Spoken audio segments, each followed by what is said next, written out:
But our top focus in Manipur, a fresh flare-up. Dramatic visuals come in from Imphal, which show clashes between security forces and protesters.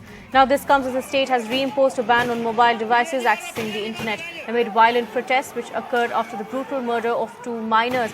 Now, CM Biren Singh has also confirmed that the CBI will be now investigating the death of these 2 minors. I have my colleague Ratnadeep joining us with more details. Ratnadeep, take us through what's happening on ground. The CBI is set to investigate the death of 2 minors and now protests also erupting.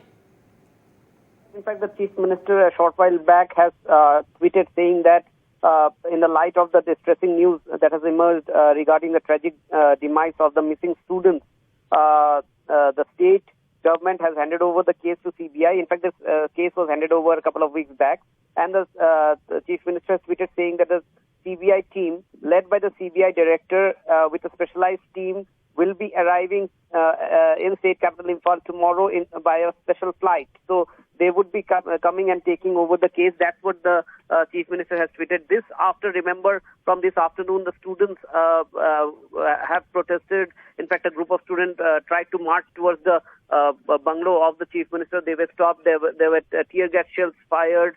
Smoke bombs fired. In fact, over 30 students are injured, and right from the evening, protesters, particularly in the areas from which these 2 teens, both 17 years old, belong, there are pitch battles between protesters and the security forces being reported. Tear gas shells being, fired.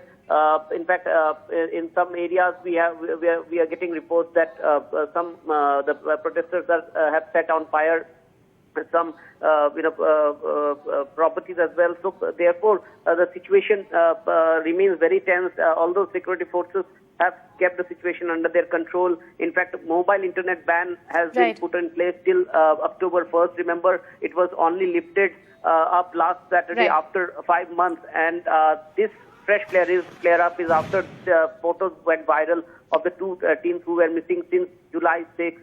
And now the state government says that CBI team is rushing to Imphal to start investigations.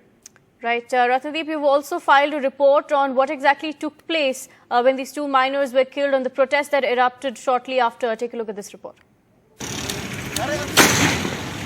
A violent protest in Manipur's capital, Imphal, over the death of the 17-year-old teenager and her friend who is of same age, who went missing 3 months ago.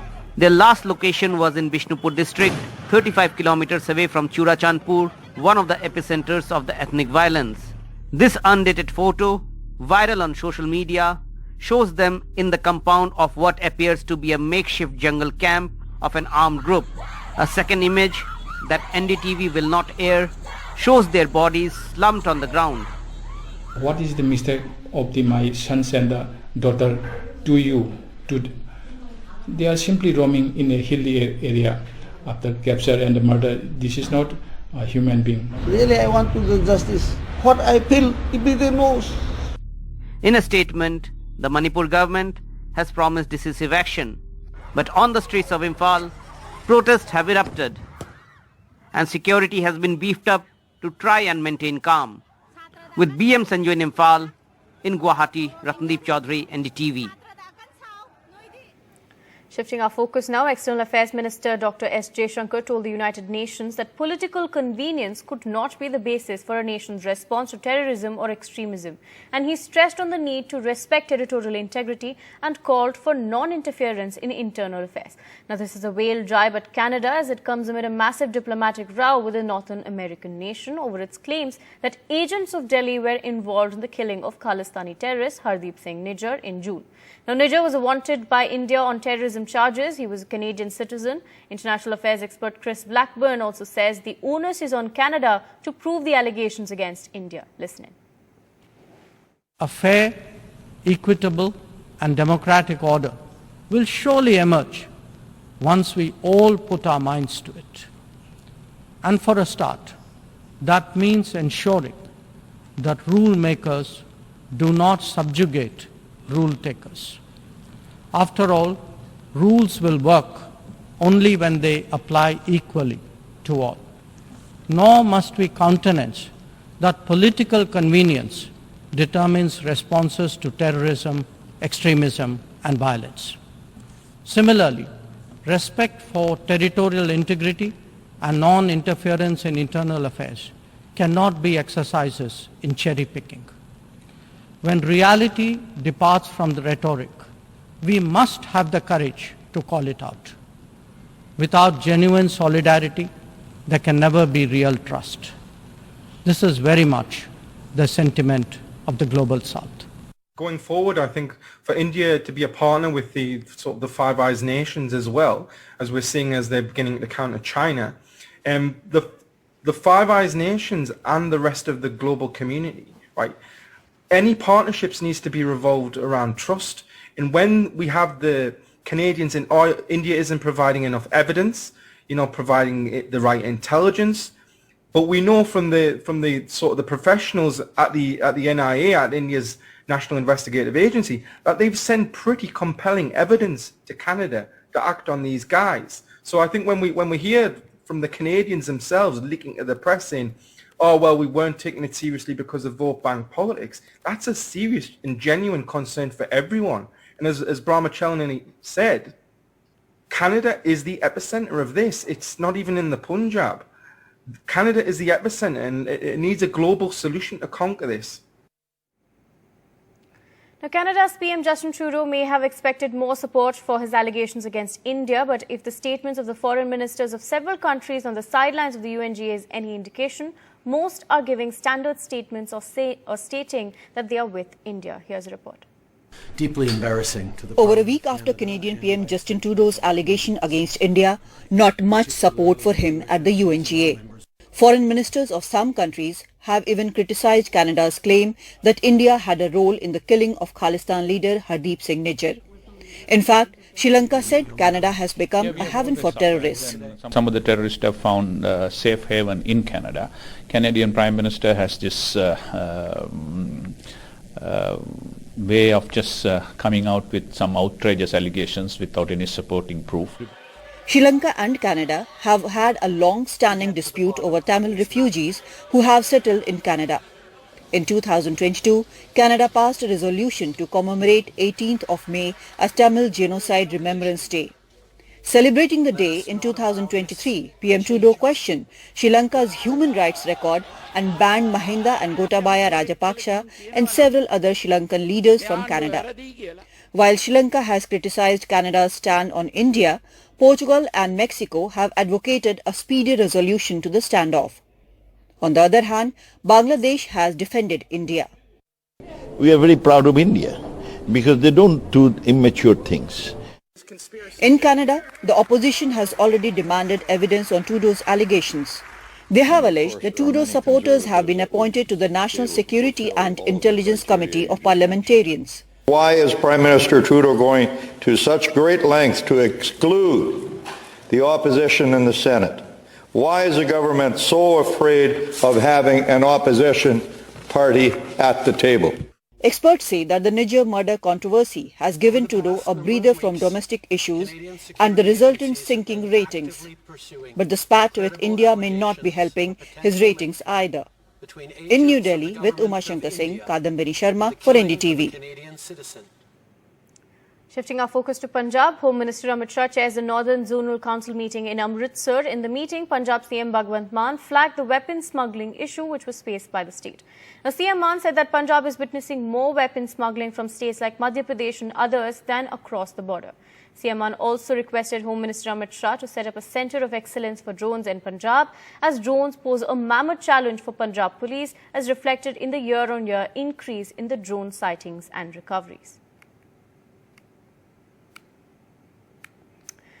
Right, now of course in Delhi, the biggest heist ever, thieves broke into a jewellery store in South Delhi's Jangpura and escaped with ornaments worth 20 to 25 crore rupees. They disabled the CCTVs and bored a hole into the strong room of the store. Here's a report.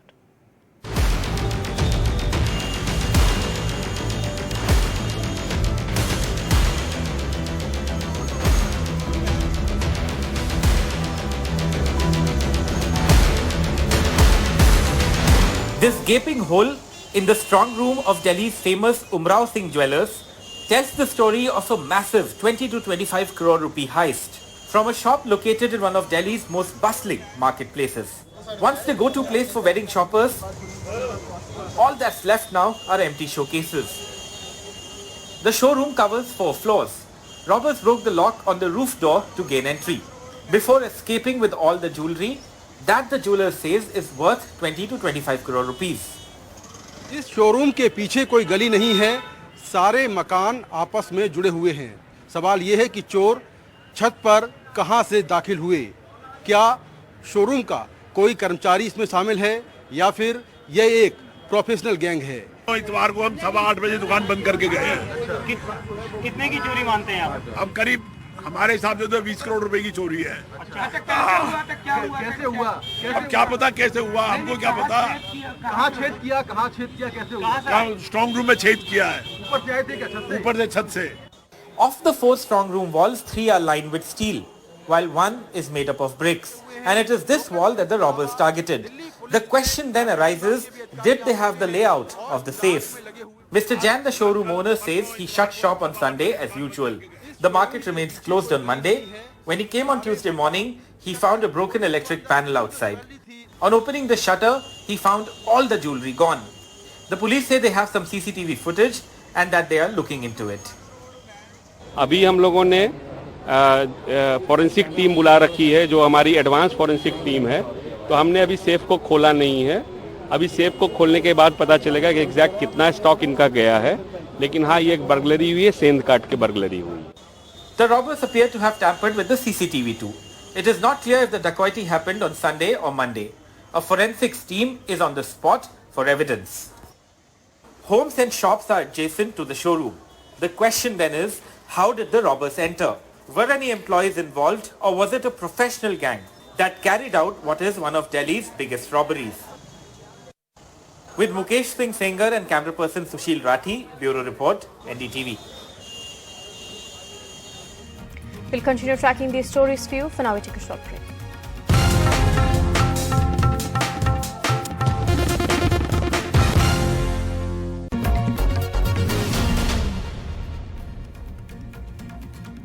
The farmers in Tamil Nadu's Tirchi engaged in an unexpected protest against Karnataka and the central government demanding Kaveri water release. Meanwhile, the farmers in Karnataka's Mandya are protesting to stop water from being released from Karnataka dams to Tamil Nadu. Here's a report. Farmer bodies in Karnataka called for a Bengaluru Bandh today to protest against the release of Kaveri water to neighbouring Tamil Nadu. Though BJP and the JDS cadre weren't present on ground, both the parties extended support to this Bandh call. Protests were restricted to Freedom Park in the city.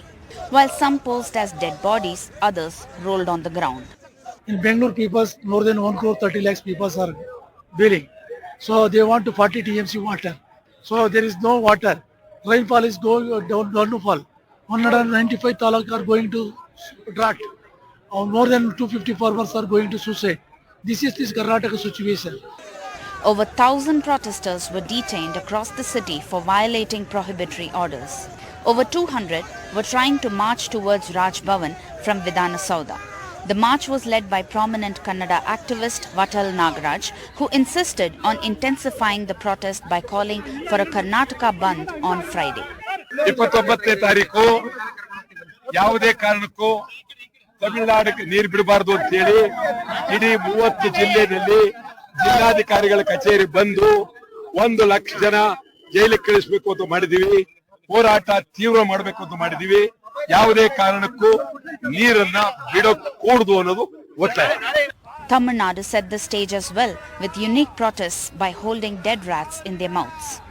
Meanwhile, based on Karnataka's submissions, Kaveri Water Regulatory Committee recommended that the state release 3,000 cusecs instead of 5,000 cusecs to Tamil Nadu starting from September 28th to October 15th. Kaveri water dispute has been a source of friction between Karnataka and Tamil Nadu for more than a century. While deadly riots broke out in 2016, the public is continuing to wait for a peaceful solution to quench the thirst of both the states. With camera person Kumar, Pratibha Raman in Bengaluru for NDTV. Shifting our focus, it's been a big day for India at the Asian Games. 1 gold, 1 silver and 1 bronze mean that India's tally has increased to 14. Indian equestrian team made history as the side clinched gold in the team dressage event, the country's first in the sport since 1982. Now, earlier, Neha Thakur brought home silver in the girls' dinghy ILCA 4 category, and Ebad Ali clinched bronze for India in the Asian Games men's windsurfer event. My colleague has spoken to Neha Thakur. Listen in. Neha, आपने शुरू कब किया selling? आप अपने story थोड़ा हमारे दर्शकों को बताइए कि सेलिंग जैसे स्पोर्ट खासकर नहीं देखा जाता है, भारतीय महिलाएं चूज करते हैं, आपने कैसे चूज किया and who was your inspiration? मैं 2017 में एमपी एकेडमी में आई थी, ट्रायल्स हुए थे वहाँ पे टैलेंट सर्च में, वहाँ पे मेरा सिलेक्शन हुआ। मुझे सेलिंग बहुत अच्छा लगा, देखने में भी और करने में भी। फिर मुझे मजा आने लगा, मैं धीरे धीरे अच्छा करने लगी और मेरी इंस्पिरेशन। नेहा, आपको एक बात पूछेंगे कि आप अभी भी पानी में हो, रेस काफी टाइम हो गया, खत्म हो चुका है। How long will you be in the waters? और हर दिन आप कितना लंबा टाइम पानी में रहते हैं और प्रैक्टिस करते हैं, फिर रेसेस करते हैं? ऑलमोस्ट हम लोग प्रैक्टिस 3-4 घंटे वाटर में रहते हैं और मतलब वर्कआउट लैंड पे अलग करते हैं, पानी में अलग करते हैं, सब अलग अलग टाइमिंग है हमारी, पर पानी में ऑलमोस्ट ज्यादा टाइम देते हैं, 4 से 5 घंटे।